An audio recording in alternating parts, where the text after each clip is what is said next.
लेकिन दोस्तों, तो यार क्या हाल है। आज की इस वीडियो में हम net present value find out करेंगे। एक्सेल में किस तरीके से निकाली जाती है ये सीखेंगे, ठीक है। अच्छा, इसके लिए आपके पास जो डेटा है वो कुछ ये होना चाहिए कि आपके पास जो है नंबर ऑफ़ ईयर्स होने चाहिए, ठीक है, कि कितने ईयर के लिए आप उस प्रोजेक्ट के अंदर इन्वेस्ट करोगे।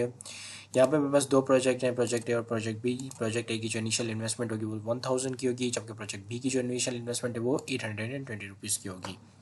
अब जो कैश फ्लो आएगा प्रोजेक्ट ए से वो 200 रुपीज़ का है, जबकि प्रोजेक्ट बी से जो कैश फ्लो आएगा वो 150 का है, ठीक है। ये जो कैश फ्लो है ये आपके इनफ्लो होंगे, जबकि ये वाला जो कैश फ्लो ये आपका आउटफ्लो होगा, क्योंकि ये आप इन्वेस्ट करोगे तो जाहिर सी बात है आपकी जेब से ही पैसा जाएगा, ठीक है। ये आपका weighted average cost of capital which also used as a benchmark, ठीक है। बेंचमार्क इसलिए इस्तेमाल किया जाता है कि आपका जो इंटरनल रेट ऑफ रिटर्न है वो आपका इससे ऊपर आना चाहिए, तब जाके आप उस प्रोजेक्ट को एक्सेप्ट करते हो। और नेट प्रेजेंट वैल्यू का ये सीन होता है कि यहाँ पे आपकी जो नेट प्रेजेंट वैल्यू है या एनपीवीए जो है वो पॉजिटिव होनी चाहिए।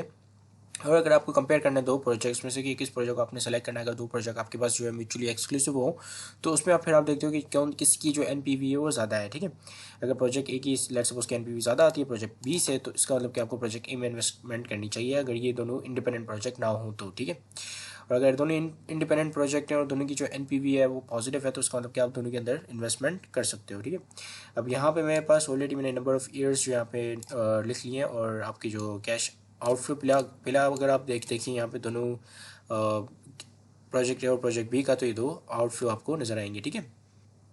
तो ये दो आपके पास ये आउटफ्लो है, बाकी ये प्रोजेक्ट ए से ये जो 10 साल तक इनफ्लो आना है वो, और जो प्रोजेक्ट बी से जो 10 साल तक इनफ्लो आना है ये वो है, ठीक है।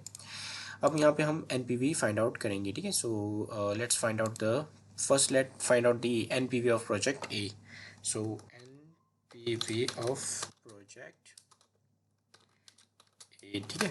अब इसको फाइंड आउट करने का तरीका सिंपल है, इज इक्वल टू, और सिंपल आपने एन पी वी लिख लिया, ठीक है। सो जैसे एन पी वी लिखते हो उसके बाद आपने ब्रैकेट ओपन करना है, ब्रैकेट ओपन। अभी आपको पूरा फॉर्मूला बता रहा है कि आपने कौन कौन सी चीज़ें लेनी है। तो सबसे पहले आपने रेट लेना है, ठीक है। रेट हम कौन सा लेंगे, यहाँ पे वैक लेंगे, weighted average cost of capital, ठीक है, विच इज़ 5%। तो यहाँ पे आप सी, क्योंकि आपका जो 5% है यहाँ पर वो C9 पे लोकेट करता है, तो C9 लिख लिया। तो जैसे मैंने यहाँ पे C9 लिखा, इसने इसको हाईलाइट कर लिया, तो इसका मतलब कि इसने इसको ले लिया है, ठीक है, फॉर्मूले के अंदर। फिर इसको कोमा दबाएंगे और फिर हमारा दूसरा आर्ग्यूमेंट आएगा। ये बेसिकली इसको हम आर्ग्यूमेंट्स कह रहे होते हैं, जितने भी टर्म्स होती हैं, मतलब जो भी ये वैल्यू और ये लिखा हुआ आ रहा है ये आर्ग्यूमेंट्स होते हैं। दूसरे आर्ग्यूमेंट्स पे आपने वैल्यूज़ डालनी है, ठीक है। तो वैल्यूज़ आप यहाँ पे पूरा कैश फ्लो डालोगे, कैश इनफ्लो भी डालोगे और कैश आउटफ्लो भी डालोगे पूरे। तो इसको पूरे को हम यहाँ पे डाल लेते हैं, ठीक है। इसको आप माउस के थ्रू भी डाल सकते हो, जैसा कि मैंने अभी आपने देखा कि मैंने इसको माउस के थ्रू डाला।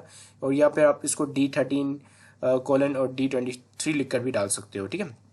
उसको इस ब्रैकेट को क्लोज कर दिया, एंटर किया, तो ये आपका net present value of project A आ गया, ठीक है। इसी तरीके से हम जो है net present value of project B भी निकाल लेते हैं। सो पहले यहाँ पे लिखते हैं N P V of project B, ठीक है। सॉरी, एन लिख लिया बी। अब ये भी इसी तरीके से निकलेगा, यहाँ पे लिखते हैं N P V bracket open, ठीक है।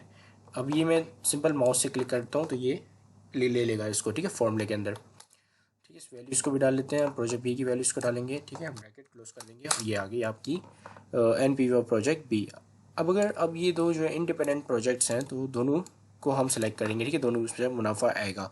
लेकिन अगर ये म्यूचुअली एक्सक्लूसिव प्रोजेक्ट है और दोनों में से किसी एक को सिलेक्ट करना है तो ऑब्वियसली हम प्रोजेक्ट ए को सिलेक्ट करेंगे, क्योंकि यहाँ की इसकी जो एन पी वी है वो ज़्यादा है as compare to the project B, ठीक है। सो इसको हम सेलेक्ट करेंगे, ज़्यादा प्रॉफिटेबल है as compare to the this one, ठीक है। सो इसको हम लाइट ग्रीन में हाईलाइट कर लेते हैं।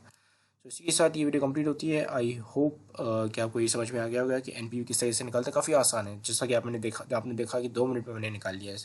अगर आप कॉपी पेंसिल से करते हो या मैनुअली करते हो कैलकुलेटर से तो ये काफ़ी प्रॉब्लमेटिक साबित होता है, लेकिन एक्सेल में 2 मिनट में निकल सकता है। सो इसी के साथ ये वीडियो कंप्लीट होती है। Thank you for watching this video. Have a great day. अल्लाह हाफिज़।